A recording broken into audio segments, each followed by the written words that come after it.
El título del sermón de este día es Crucificado por nuestra causa.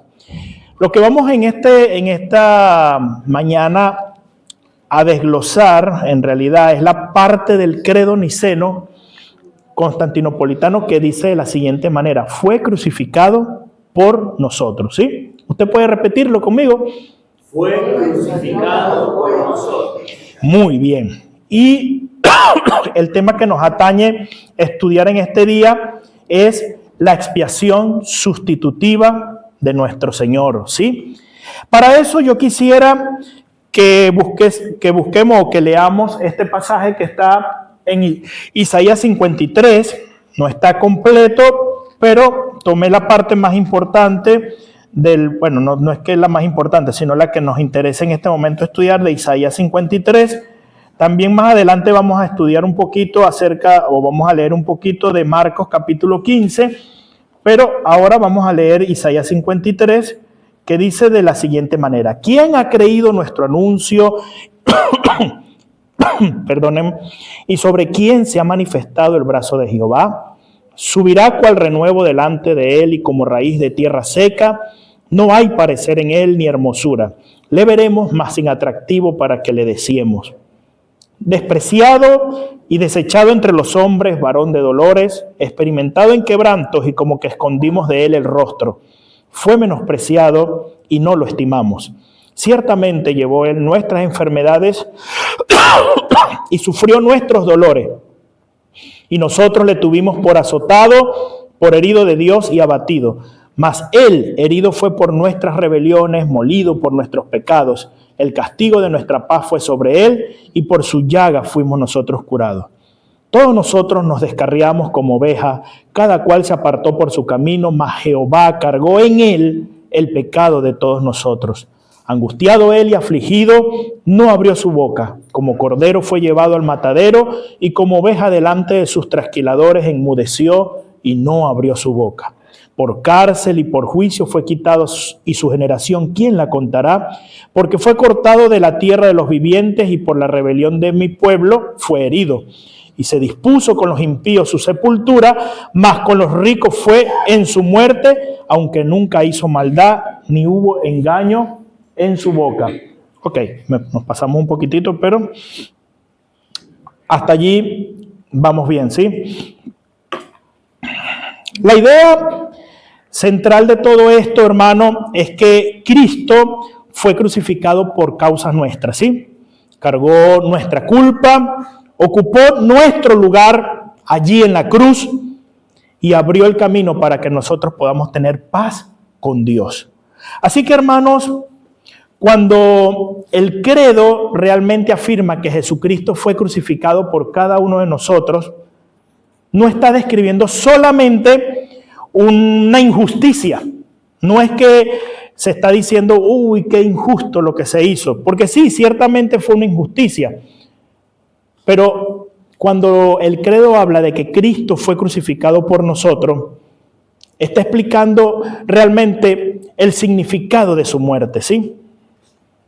Gracias, Dios. Agustín de Hipona decía una frase hermosa que decía: la muerte de Cristo fue la muerte de la muerte. Repito, la muerte de Cristo fue la muerte de la muerte. Y la cruz no fue un accidente mero, nada más. No fue simplemente, como les dije, la injusticia humana en su máxima expresión, por donde una persona inocente fue llevado al patíbulo, porque es mucho más que eso. No fue solamente el final trágico de un hombre santo, de un hombre que nunca cometió equivocaciones. No, la cruz fue el lugar donde el Hijo de Dios cargó con los pecados de toda la humanidad. Y entonces esto cambia el significado de que Cristo murió crucificado por nosotros. Fue crucificado por nosotros. Porque muchos hombres hasta ese momento pudieron haber muerto crucificados, e incluso alguno pudo haber muerto por alguna causa injusta. Como hasta el día de hoy puede ser que suceda que hayan personas en la cárcel que no hayan cometido el pecado o la transgresión o el crimen por el cual se les está llevando a la cárcel. ¿Me entienden?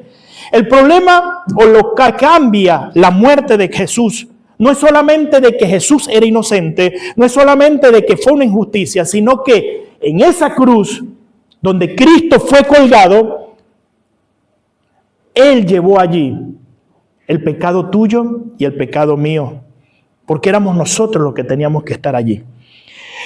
Isaías 53, escrito siglos antes de que esto sucediera, nos ayuda a entender esta pasión que tuvo el siervo sufriente, donde dice: ¿quién ha creído nuestro anuncio y sobre quién se ha manifestado el brazo de Jehová? Subirá cual renuevo delante de él y como raíz de tierra seca. Y ahí viene una parte que dice: no hay parecer en él ni hermosura. Le veremos pero sin atractivo para que le deseemos. Fue tanto el embate del diablo contra Jesucristo en ese momento que fue desfigurado por completo. Fue sin ningún tipo de parecer su rostro. Su piel fue desgarrada por completo, bajo el látigo, bajo los puñetazos, bajo las varas, bajo las espinas, bajo los escupitajos que le dieron, bajo todo esto, sin atractivo para que le deseemos.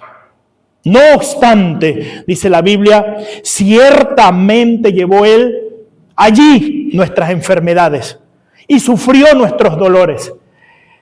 Y he aquí donde se toma una mayor relevancia la muerte de Jesucristo en la cruz del Calvario. Porque ese dolor que tú en este mismo momento estás sintiendo, Jesucristo también lo sintió allí en la cruz. Porque ese padecimiento que tú estás pasando o que has pasado o que pasarás, Jesucristo también lo pasó en la cruz del Calvario. No tenemos un sumo sacerdote que no pueda compadecerse de nosotros, sino uno que vivió y que sufrió igual que nosotros para que fuese realmente efectivo el sacrificio que ofreciera este sumo sacerdote, dice la Biblia. Martín Lutero decía algo muy lindo, decía: la cruz sola es nuestra teología. Él decía: no hay manera de que yo pueda hablar de la teología de la gloria sin pasar por la teología de la cruz. Porque la teología de la gloria se entiende sí o sí pasando primero por la teología de la cruz. Y si yo quiero hablarle a las personas de Cristo, y esto lo digo yo ahora, tenemos que hablarle de la teología de la cruz. Lo que decían los reformadores, la teología y cruci, algo así, más o menos. Perdónenme mi mal latín. ¿Por qué? Porque ¿qué ganamos nosotros hablándole de un Dios que está allá lejos, en la gloria, sentado en majestad, que nadie puede tener acceso a él? Creo que poco ganamos. Pudiéramos obtener un par de prosélitos que por miedo se acerquen de alguna manera a nuestra predicación. Pero cuando hablamos de un Dios y hablamos de la teología de la cruz, y realmente hablamos de un Dios que vino, que se acercó a nosotros, que sufrió por nosotros lo mismo que nosotros sufrimos, entonces toma otra connotación el sacrificio de Jesucristo. Entonces tiene otro valor lo que Cristo hizo, porque se identificó contigo y conmigo. ¿Ok? Así que, hermanos, quisiera hacerte un par de preguntas para que vayamos pensando y analizando durante todo este sermón. ¿Por qué tuvo que morir Cristo? ¿Por qué lo crees tú? ¿Y qué fue lo que ocurrió realmente en esa cruz? Trata de ponerle un poquito de onda a estas preguntas. ¿Qué fue lo que realmente ocurrió allí en esa cruz?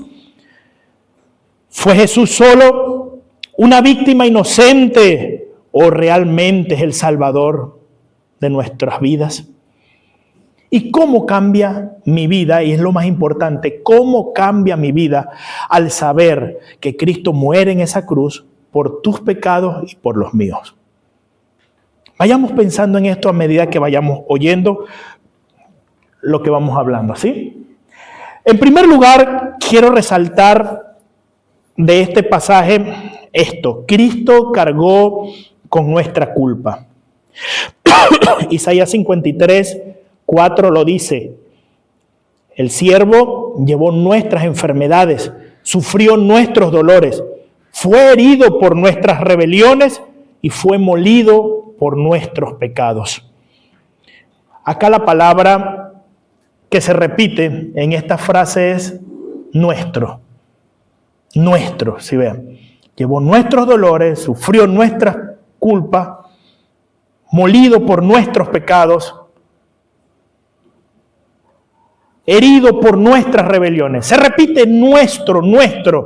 Pensá un poquito en esto, porque Cristo cargó nuestra carga.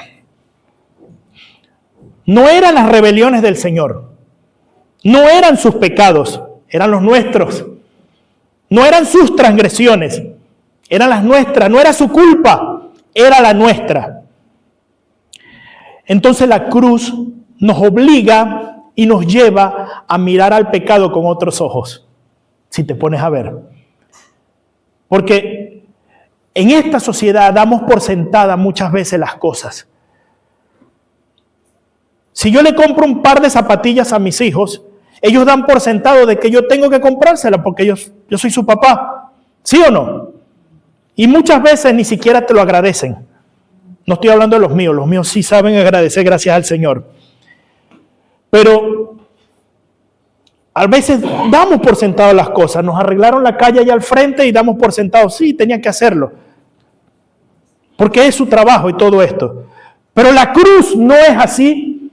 La cruz no era el trabajo no era la obligación de Dios. Dios lo hizo simplemente por gracia, por amor. Entendemos esto y entendemos entonces el meollo de este asunto. Porque no era su culpa, no era su rebelión, no era su transgresión, era la tuya y era la mía. Entonces Cristo se echó en su hombro la carga de cada uno de nosotros. Algunos de acá pueden tener más de 70 años que han escuchado esta noticia. Pero esta es la columna vertebral y la estructura de nuestra fe. Cristo cargó con nuestros pecados. Y esto es lo que define el mensaje del Evangelio.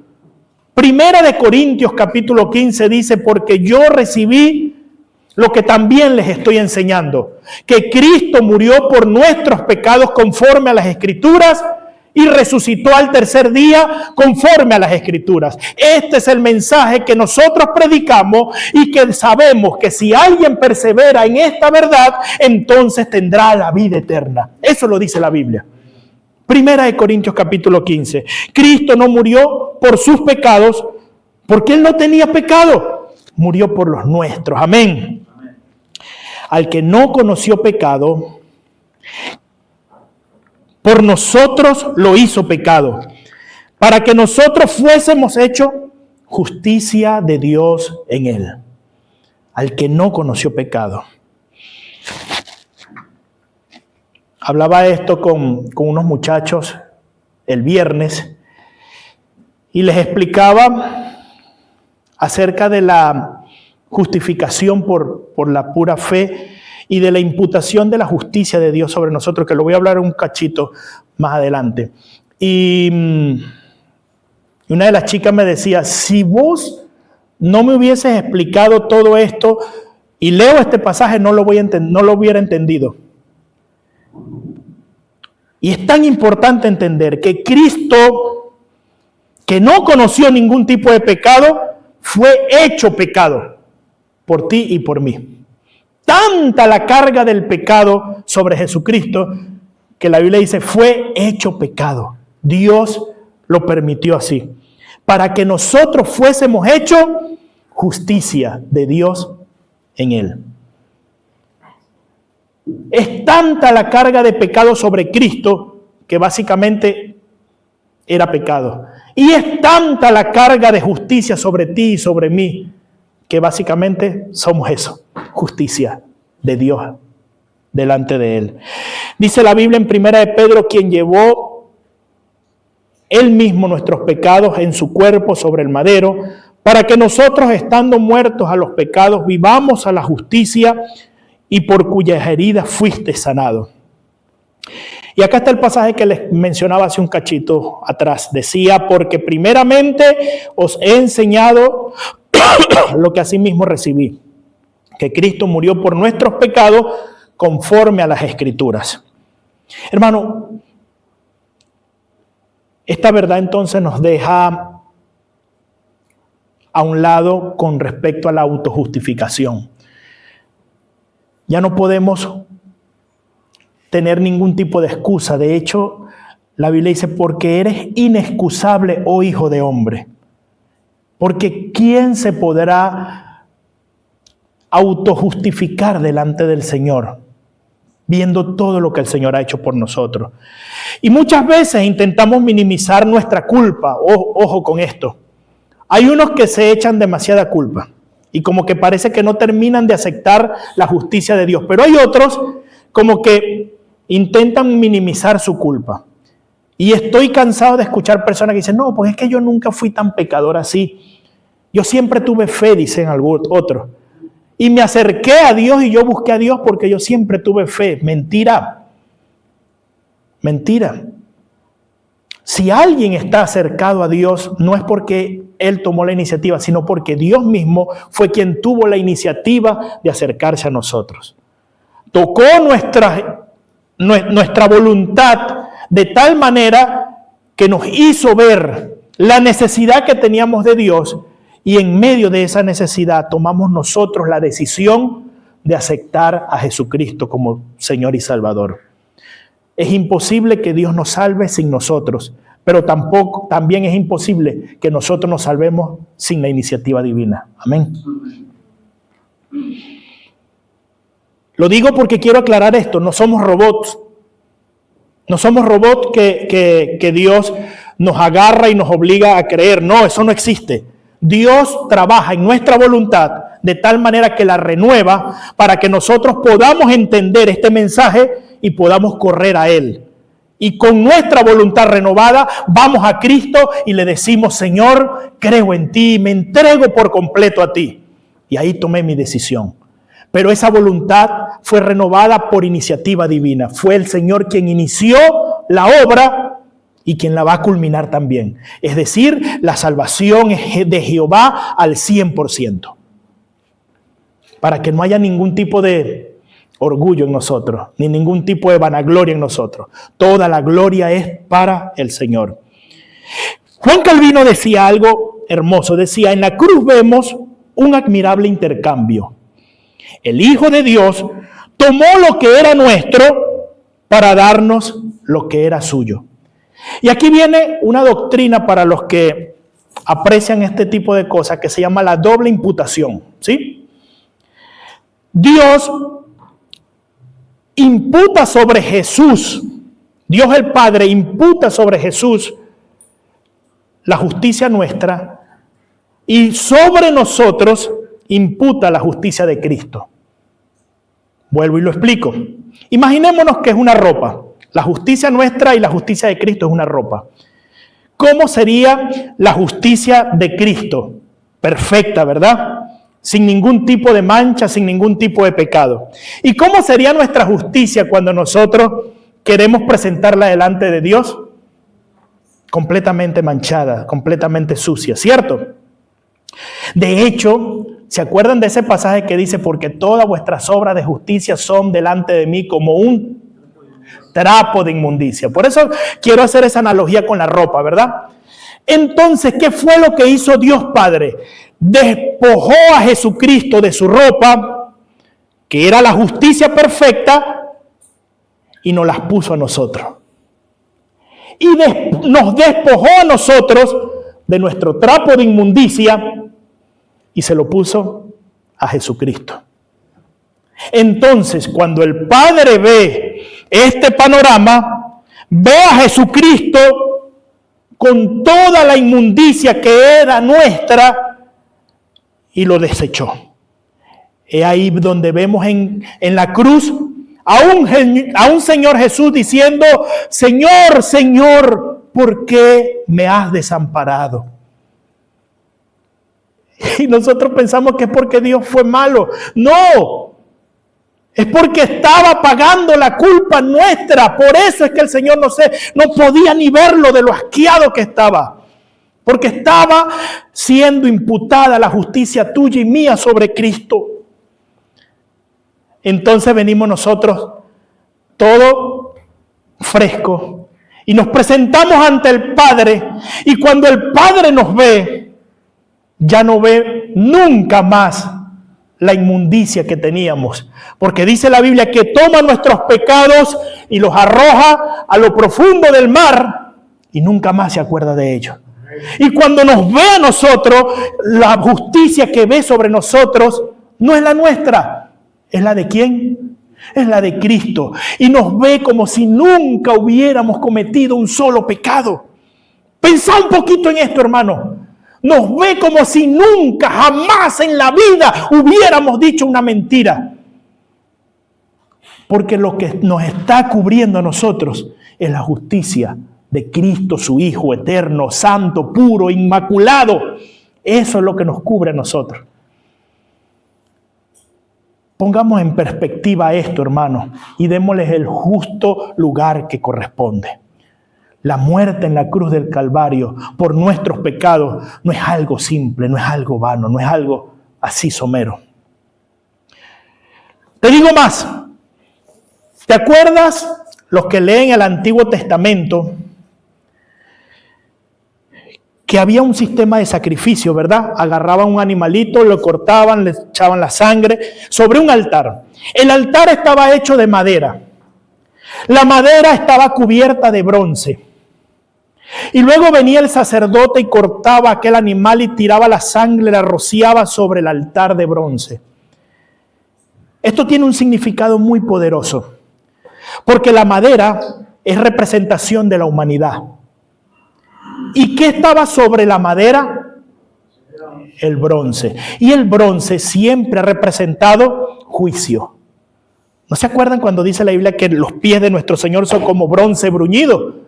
Porque viene con juicio. ¿Ah? Entonces, cuando Dios mira a la humanidad, no ve la madera, ve entonces que el juicio que está sobre la humanidad. ¿Y qué hace el sacerdote? Corta al animal y lo rocía la sangre sobre el bronce. Entonces, cuando Dios mira a la humanidad, ya no mira el juicio. ¿Qué mira? La sangre. ¿Quién es el cordero que derramó su sangre? Cristo. Cuando Dios nos mira a nosotros, nos ve rociado por la sangre de Jesucristo, por la sangre del cordero. Te digo más.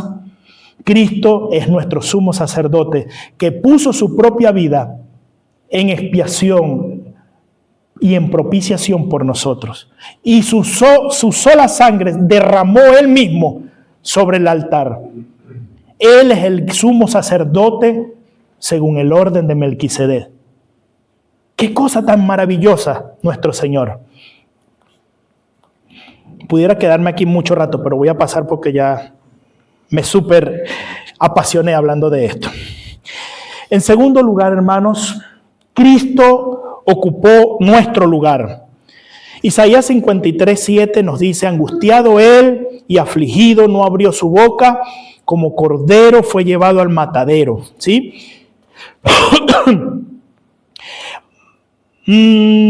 Marcos capítulo 15 nos dice: cuando le hubieron crucificado, repartieron entre sí sus vestidos, y era la hora tercera cuando le crucificaron. Acá Isaías nos presenta a este siervo como alguien que sufre voluntariamente, que no responde con violencia, que no se defiende con orgullo, que no evade la voluntad de Dios. Vemos a un señor en Marcos capítulo 15 que hasta su ropa la ponen en el casino y tiran los dados allí a sus pies para jugarse allí su vestido. Lo que quiere decir que estaba desnudo allí nuestro Señor. Y esto es la expiación sustitutiva. Cristo muere en nuestro lugar. Vamos a otra figura maravillosa del Antiguo Testamento y llevada acá. ¿Ustedes se acuerdan del padre Abraham? Abraham, el padre de la fe. ¿Qué fue lo más importante que hizo Abraham según sus relatos de escuela dominical? El Señor le dice, entrégame a tu hijo Isaac.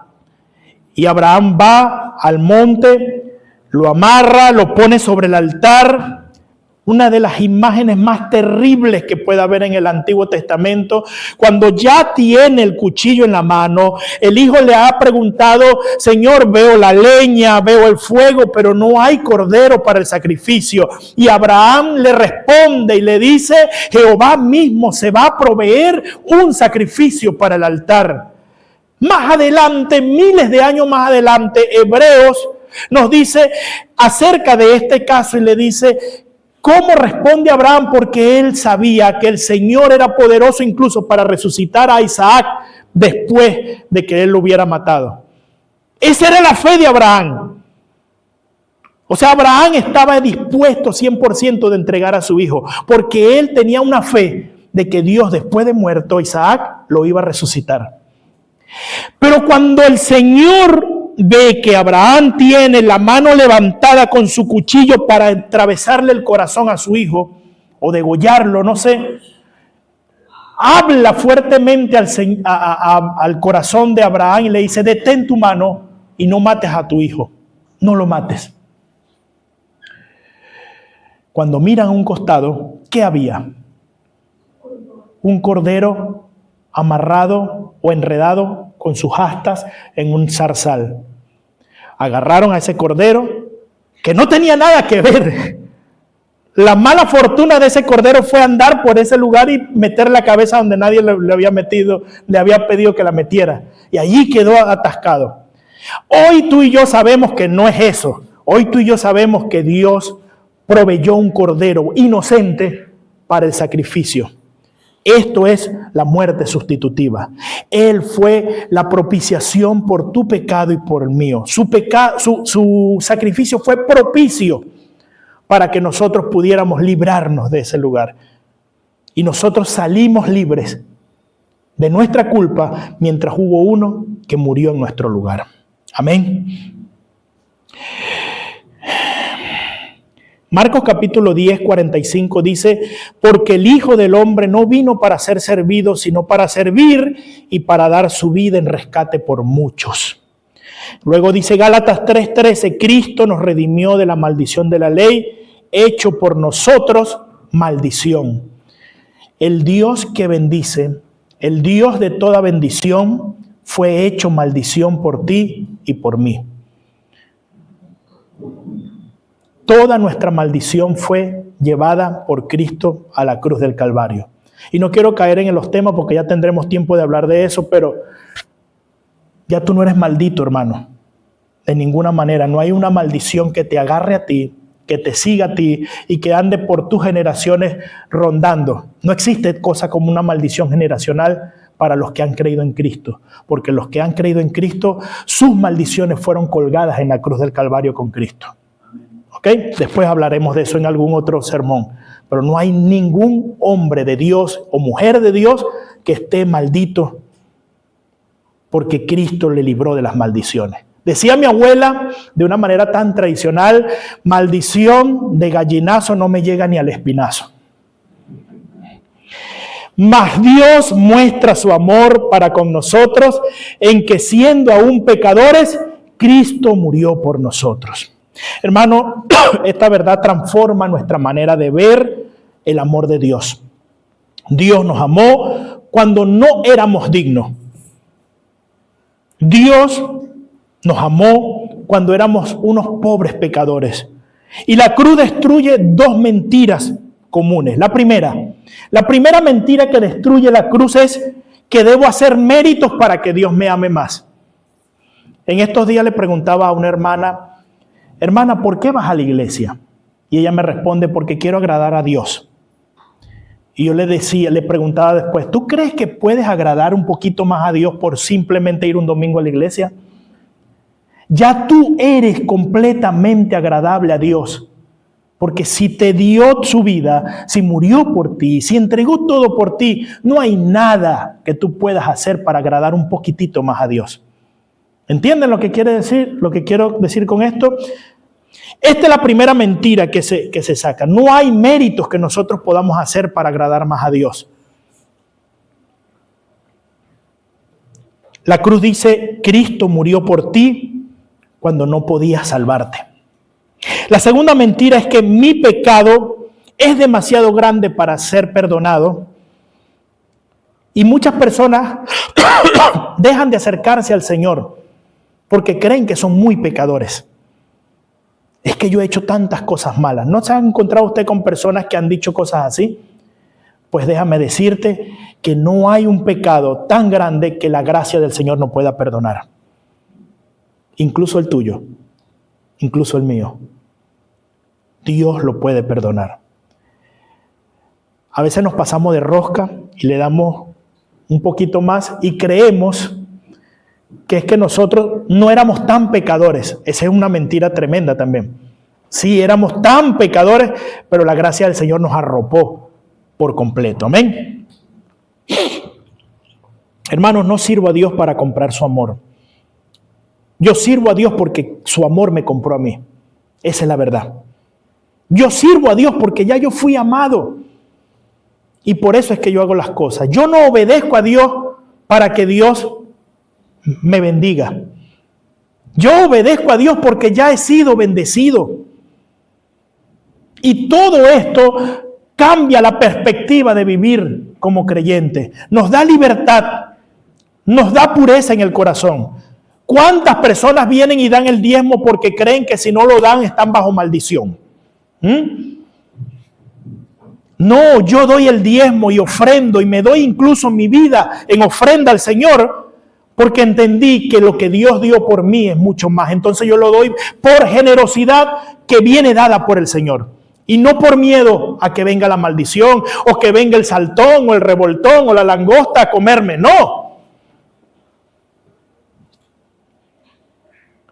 ¿Cuántas personas hacen cosas en la iglesia para poder sentir que su conciencia está? Y siempre, ahora que viene el Día del Niño, espero que no lo vean esto los benefactores de la iglesia, pero cuando viene el Día del Niño, algunas personas que tienen empresas que son simpatizantes de la iglesia,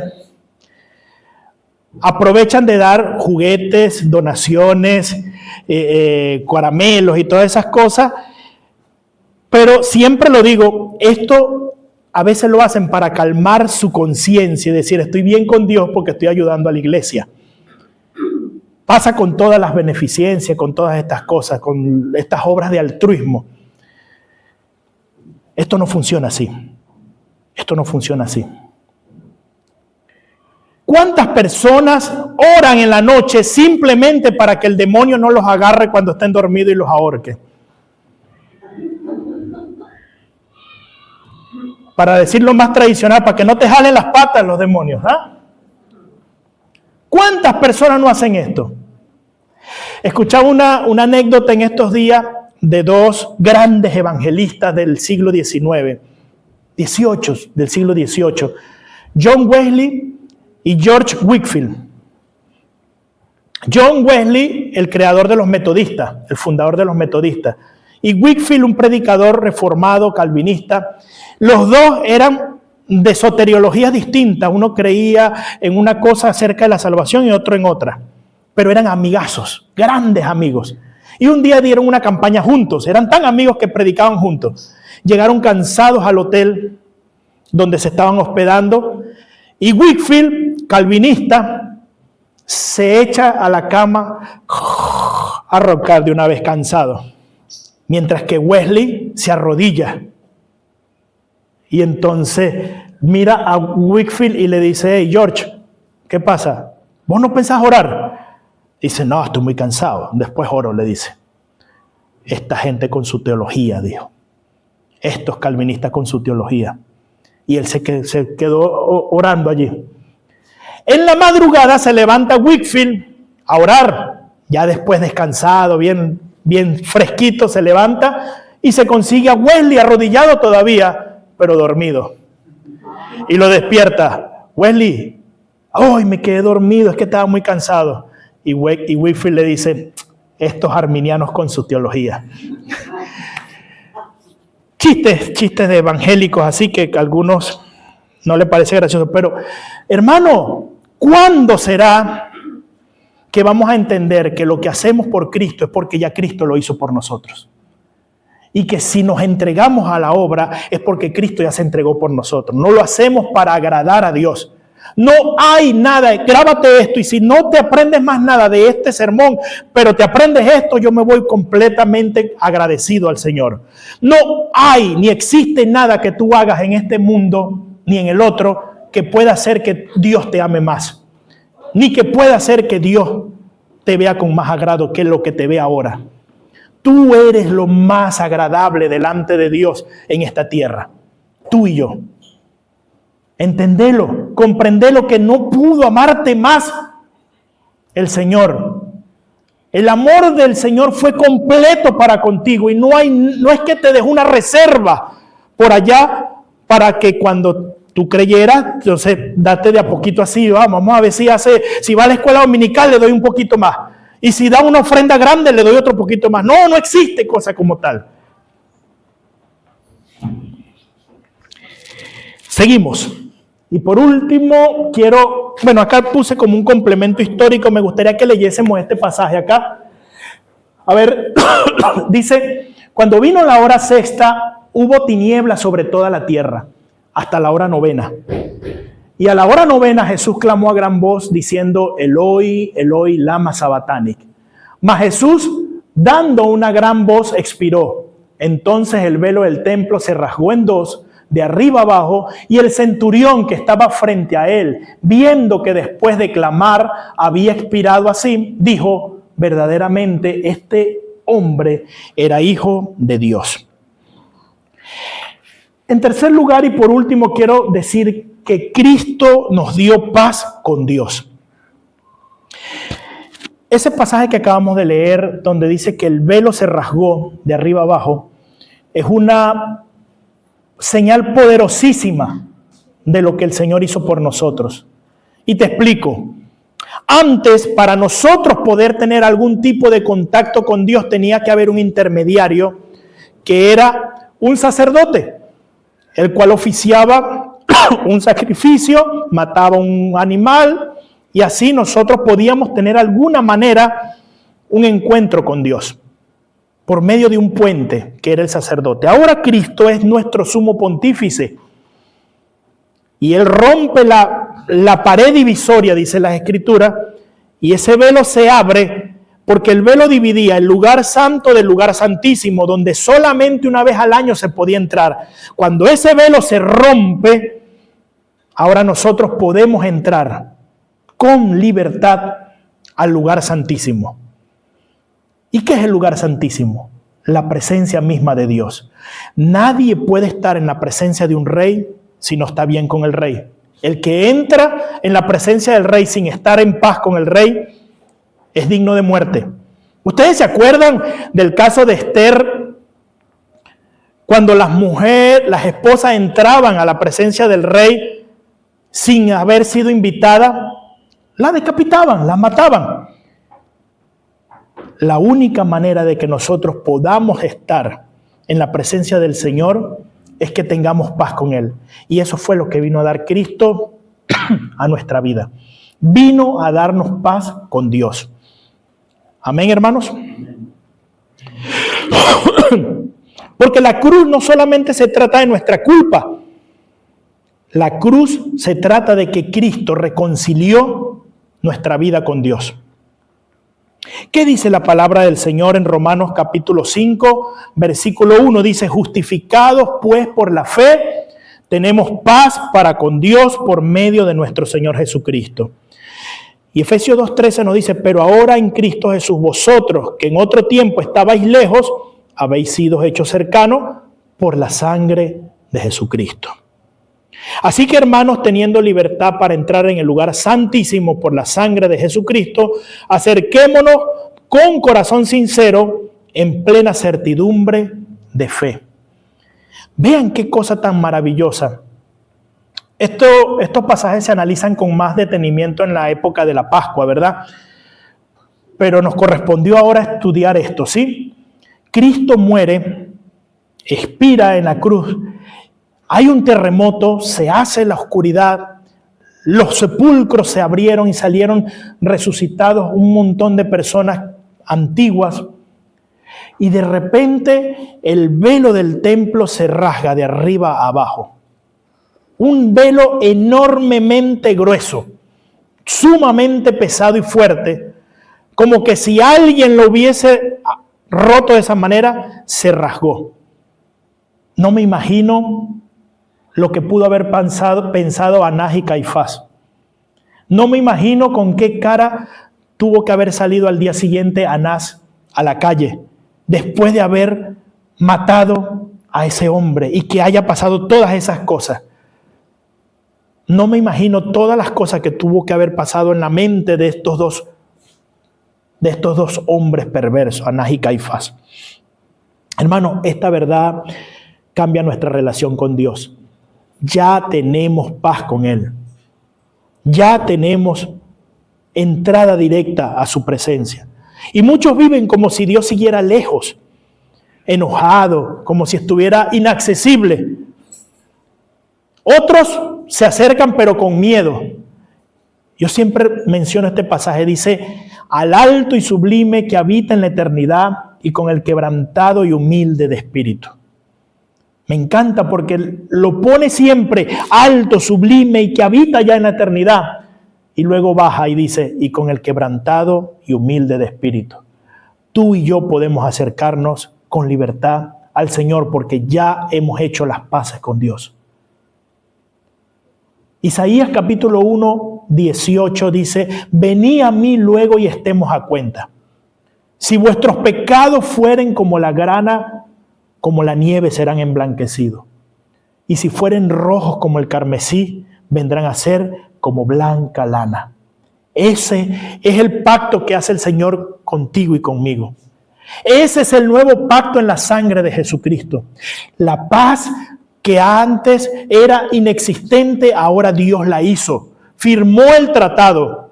Y Primera de Corintios lo dice, que allí en esa cruz los principados y los potestades fueron exhibidos públicamente junto con el acta que nos era contraria, el acta de los decretos que nos era contraria. Y Cristo en la cruz del Calvario triunfó sobre los principados, sobre las potestades, para darnos a nosotros completa paz con Dios. Podemos tener ese acceso libre para llegar a Cristo. Una iglesia que entiende este problema o que entiende esta bendición, porque no es un problema, entonces una iglesia que se acerca confiada a Cristo, pero también va a la comunidad y muestra con confianza el amor que Dios tiene y ofrece la paz que Dios puede dar. No solamente ofrece, se vuelca a la comunidad porque entiende que allá hay personas que necesitan tener esta paz que nosotros tenemos. Una paz que sobrepasa todo entendimiento. Esa es la que el Señor hizo con nosotros. Esa es la que Dios da en medio de nosotros. La iglesia que entiende esto es una iglesia que aprende a perdonar. Es una iglesia que es cercana a los perdidos. Es una iglesia que tiene y que está constituida por personas reconciliadas que buscan la paz, que alcanzan la paz y que por la misericordia van a los perdidos y los traen acá. ¿Cuándo vamos a ir nosotros? Te la dejo picando nada más para que le des la empujadita. ¿Cuándo vamos a ir nosotros por los perdidos? A reconciliar a los que faltan todavía, a perdonar a los que todavía no lo han recibido. Así que concluyo con esto. Jesucristo fue crucificado por nosotros. Y esta frase resume todo el corazón del Evangelio. Por ti y por mí cargó nuestra culpa. Por nosotros ocupó nuestro lugar. Por nosotros hizo la paz. Por nosotros abrió un camino al Padre. Y esta cruz nos muestra la gravedad de nuestro pecado, pero también la grandeza del amor de Dios. ¿Será que nos ponemos de pie en esta mañana y adoramos al Señor